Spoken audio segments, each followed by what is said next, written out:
Good afternoon, ladies and gentlemen. This is Mr. Enriquez here online, ready to start our new journey, taking the course to an online platform. And I'm really excited and because this is new, and it turns out that the AP exam will be much easier this year. It won't be as long, it'll only be 45 minutes long, and it'll be a free response set of questions. So that being said, it's unknown what will be the format or what will be the questions on the exam, but that will be made known to everyone on April 3rd by College Board. And so we're going to focus primarily on writing and stray away from the multiple choice questions because we know that the exam won't have multiple choice questions. So what we're going to do is we're going to finish where we left off in period 8. Fortunately, the exam will cover only up to period 7, where we ended with World War II. However, essays such as the DBQ or the LEQ can bring in information from the following period, such as period 8. That's why we're going over period 8, so we finish the entire course. And we will be reviewing every single period that will be on the exam, periods 1 through 7, from 1492 to 1945, at the end of World War II. Today's lesson is 8.1 from the new course framework for 2019, and 8.1 is contextualization of period 8. Okay, and we've heavily emphasized contextualization throughout the year. Let's get started with today's lesson. So on Microsoft Teams, as you all have been starting to get familiar with, there are the assignments, and so this lesson is assignment number 1. There are College Board YouTube videos that are in close alignment with my own lesson for today, and the questions are both aligned. The questions will be filled out on Microsoft Forms, and that will give me and you immediate feedback on how you did. And that's what I'll be looking at in terms of giving you a grade for quarter 4. Let's take a look at the PowerPoint that I will make available eventually on the Microsoft Teams page under Files and Class Files.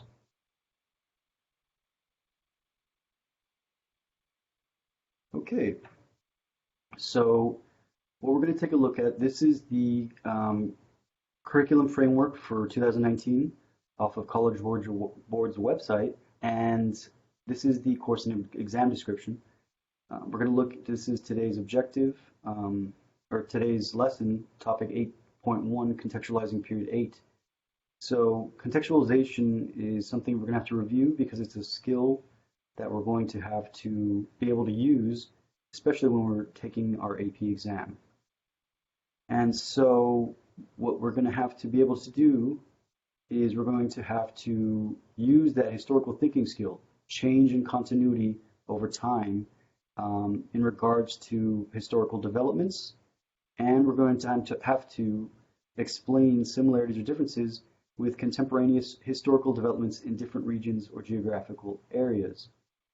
And so we're always going to have to draw from our content, our content knowledge from previous units. So if we take a look at the learning objective for today, it is explain the context for societal change from 1945 to 1980. Okay, and so we're focusing on American society, and so we have to understand that, well, in period 7, we had some huge developments in society. We had America going through the Progressive Era, followed by World War I, followed by the Roaring Twenties, and then not subsequently, but afterward, as a result, consequently, we have the Great Depression, And then at the end of period 7, we have World War II. And so America will be reeling from a post-war environment and the end of the Great Depression. So we're going to see a development in the competition between America and the Soviet Union with regards to communism versus free market global economy. Okay? We also are going to notice that in a post-World War II America, there will be a lot of issues regarding civil liberties because of the Red Scare, because of the fear of communism. Okay, and we're going to go over all of that today. So let me switch to my PowerPoint. Okay, let's set the stage for today, everyone. Okay, so setting the stage, we are going to make sure that we remember what contextualization entails.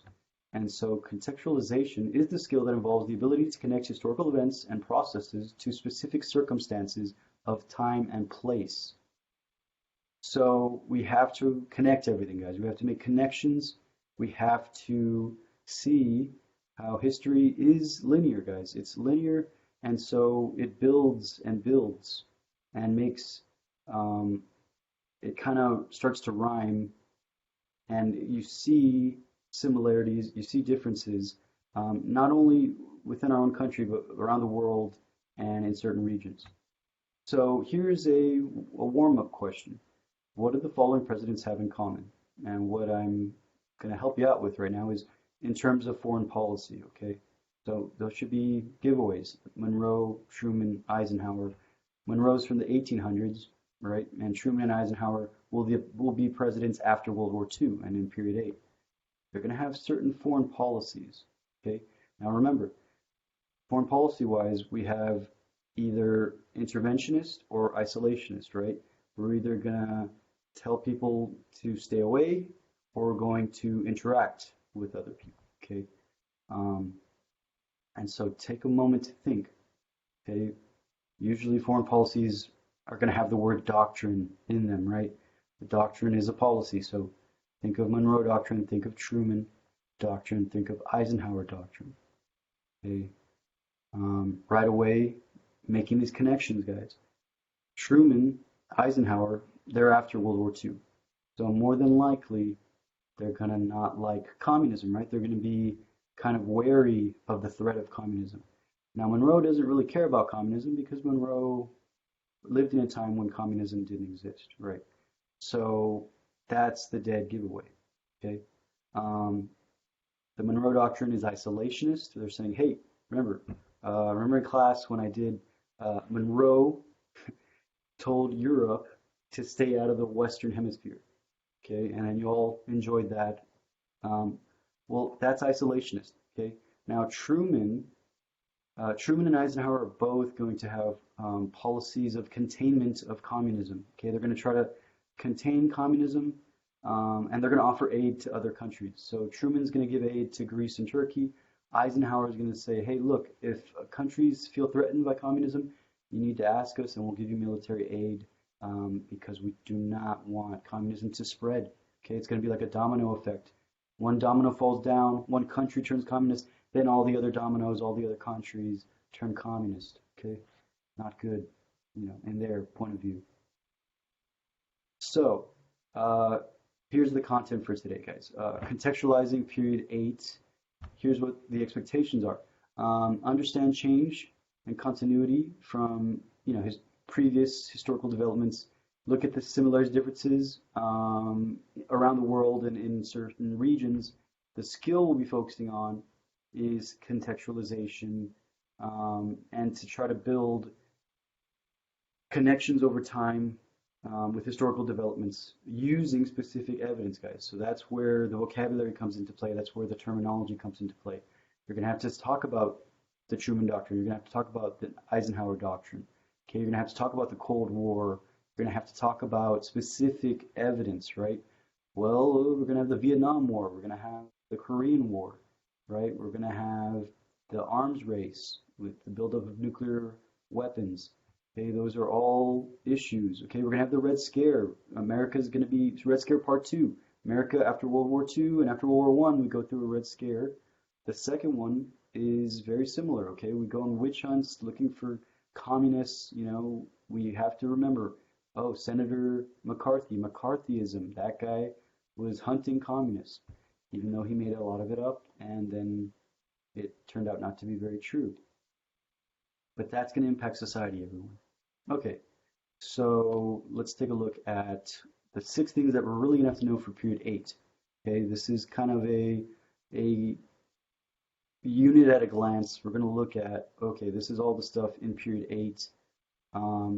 So we emerge out of period 7 after World War II. We're one of the winners, right? We, along with Soviet Union, who's our main competitor, and the United Kingdom, we're going to emerge out of World War II pretty much unscathed, right? We didn't have any battles in America. Only Pearl Harbor was the place that was attacked. But Soviet Union, they emerge as a world power as well. Okay, so we're going to have a dual world power system. Okay, there's going to be the U.S. versus the USSR. Okay, and that's essentially what the Cold War is. All right, two big world powers with two different ideologies, two different ways of thinking. Okay, we have capitalism, we have free market economy. You can start your own business. Government's not gonna, infringe on your freedom to economically better yourself. But with the Soviet Union, they have communism, so the government controls everything in terms of economics. Okay, they control the means of production. So number 2, initially, guys, there was a big American support for anti-communism. We were like, whoa, communism, it's a big problem. We got to stop it. We're scared of it. We don't like it. Okay, it seemed very un-American.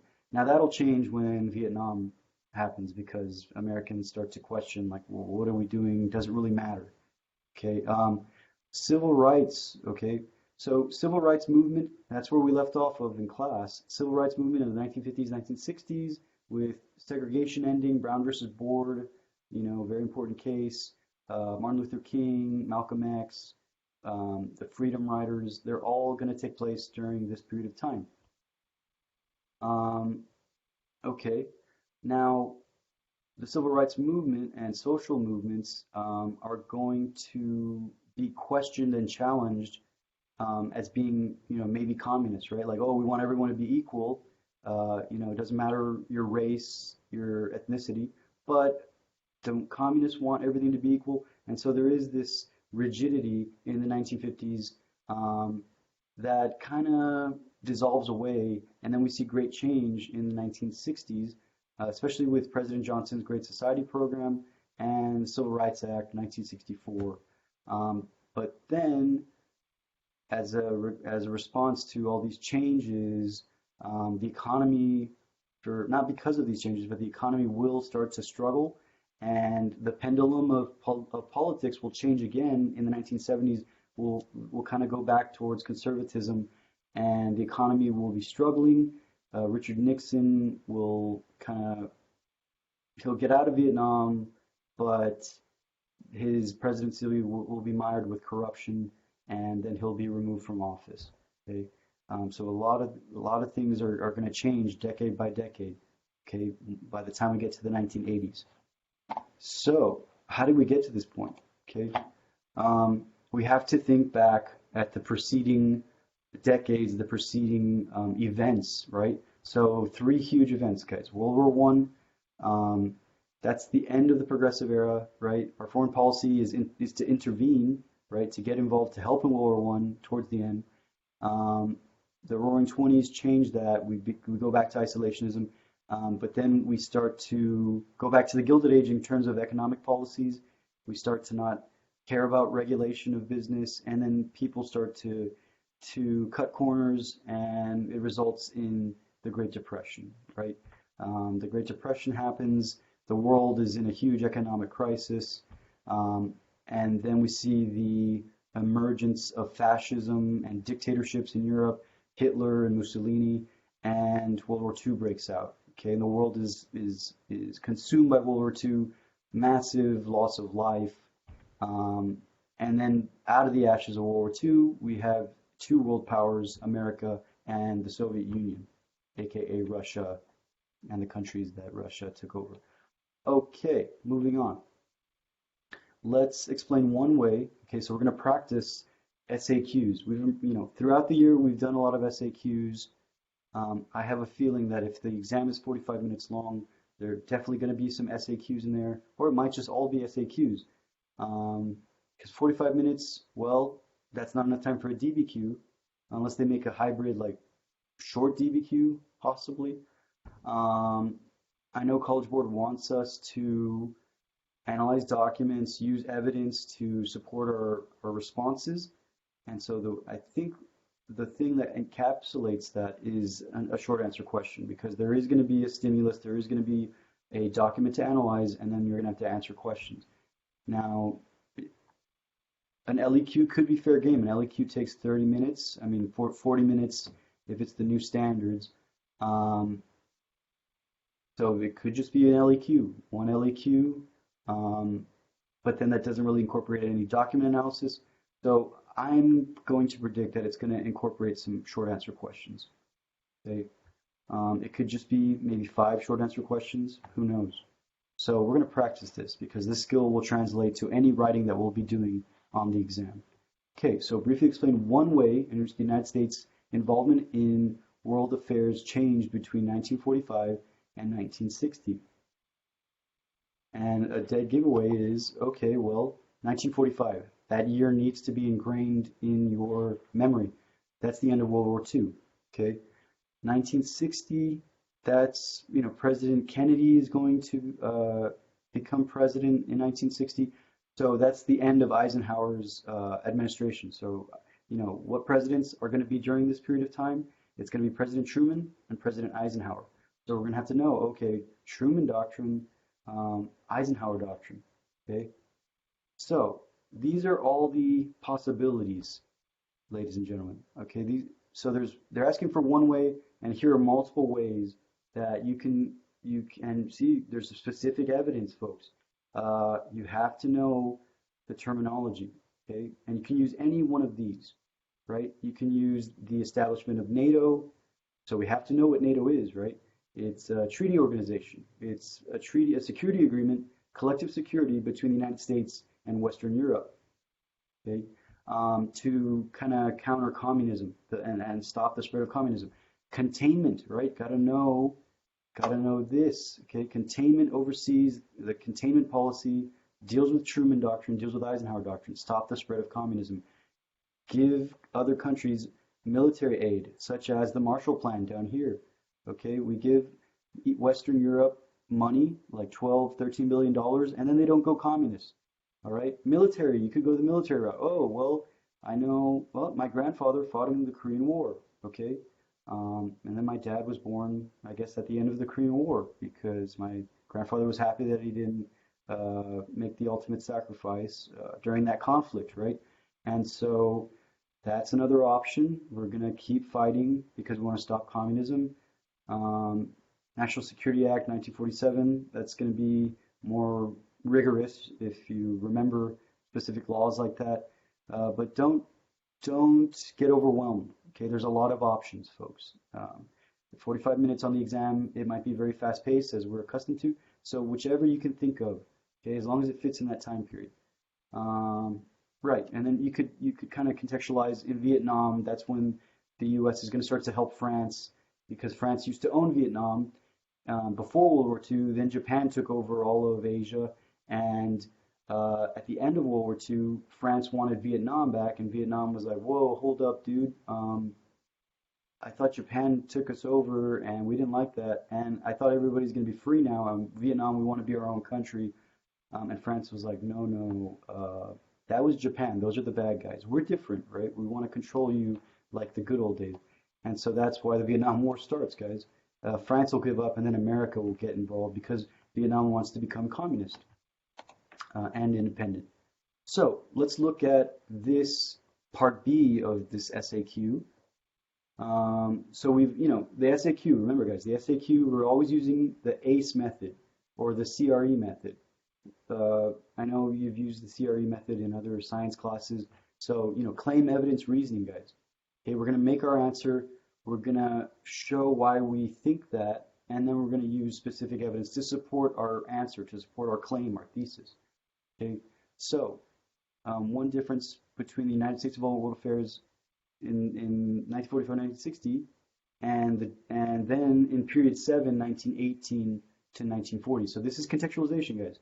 We're going to compare period 8 with period 7, all right? And a question like this could be fair game, even though they might say, hey, well, we went up to period 7 for the exam, but yeah, they could always bring in period 8. Like, what happens after period 7, right? So 1918 and 1940, we know, okay, 1918, they picked that year for a reason. That's when World War II ends, okay?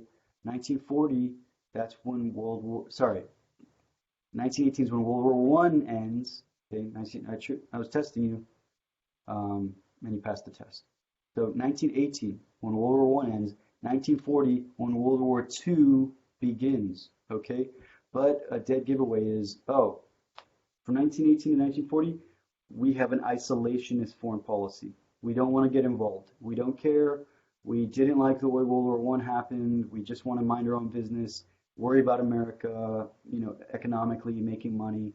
Don't care about other countries' problems. Japan taking over China. I mean, that's their problem, not ours. It won't come over here. I mean, it's not gonna, right? That's what we thought. Like, if we just mind our own business, the World War II won't like mess with America, right? And we were wrong because then Japan attacked us at Pearl Harbor, right? And then we fought in World War II anyway. 1945, 1960 is completely different. Okay, 1945, 1960, after World War II, guys, we're not going to be isolationists ever again. Even today, we're interventionists, guys. Around the world, we have like almost 900 military bases, biggest military in the world. We're everywhere, okay? And after World War II, we're just like, okay, now we're a world power, so we're going to kind of help the world to be on our side, not be communist, but be capitalist like us. And we're going to, since we're the most powerful, or one of the most powerful, aside from the Soviet Union, we're going to get involved in other countries' issues, and we want them to be our friends, our allies, okay? So here are the things you could have talked about, okay? So we're going to make sure that we just show how there's a difference between isolationism and interventionism, okay? So I think the best option would be the second one, guys. This is the easiest one to remember. The United States refused to join the League of Nations after 1918, unlike 1945, where we started the United Nations. So that's a key a dead giveaway on the difference.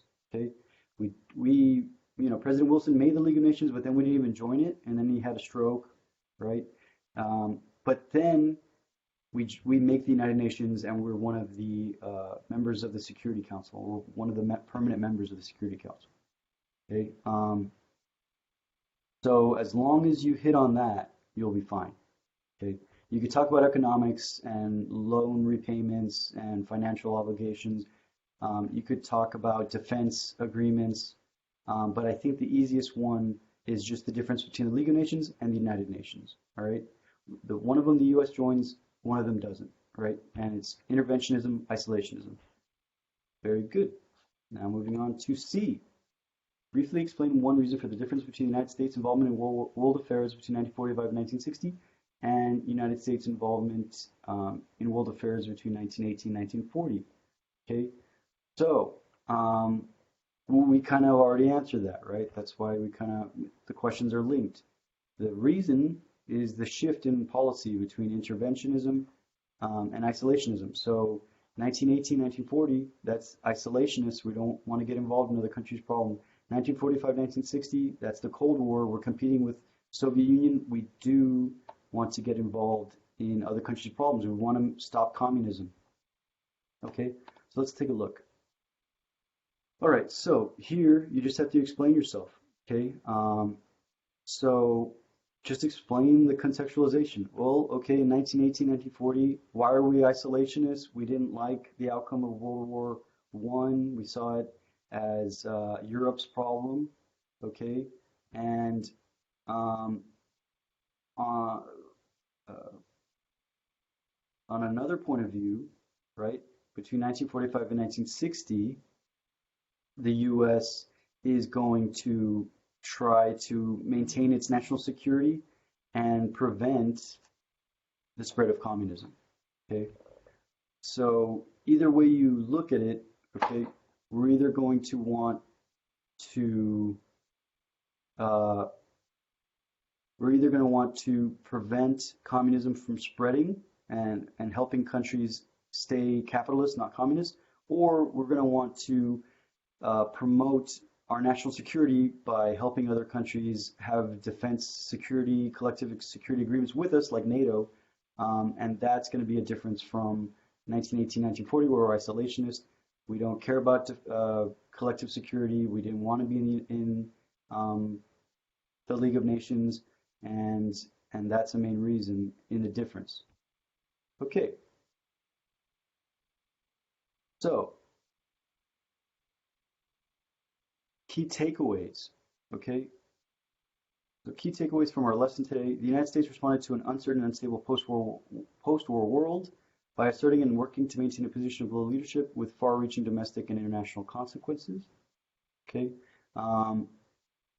New movements. There's going to be civil rights movements in America in the 1950s, 1960s. Culture is going to change, and it's in response to the Red Scare.